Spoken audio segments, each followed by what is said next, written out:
My friend told me I have a greater chance to die from sneezing than to pass this test. I left and then I saw the questions. Okay, so for a little context, this is your everyday test your teacher gives you. Except these get harder as time goes by. So, which means at the beginning of the year, you're gonna have an easier test, and in the end, it's gonna be impossible to pass it.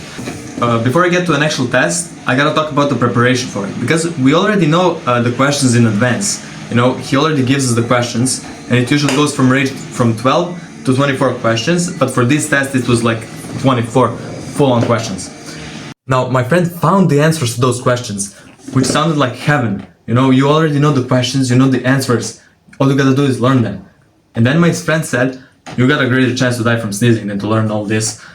And I started laughing and I look at the answers and they're like full-on Word documents. Like, first question is like a page and a half. Second question is 2 pages. That's crazy.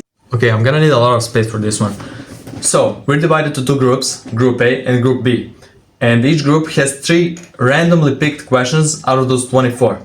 But it's not that random. You see, our teacher has a very unique pattern and it looks like this. Question 1 is questions 1 through 8, question 2 is questions 8 through 16, and question 3 is of course 16 to 24. Now, that also has a unique pattern, and when we go back to this list, it looks kind of like this. Group A question 1 gets question 1. Group B question 1 gets question 2.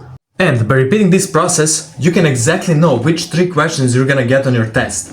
But the problem is, the answers are so long and utterly impossible to answer that we'll just fail. Which makes this the only test with 100% failure rate. Anyways, that's gonna be it for today. I hope you enjoyed, and if you did, press that subscribe button, and I'm gonna see you in the next one.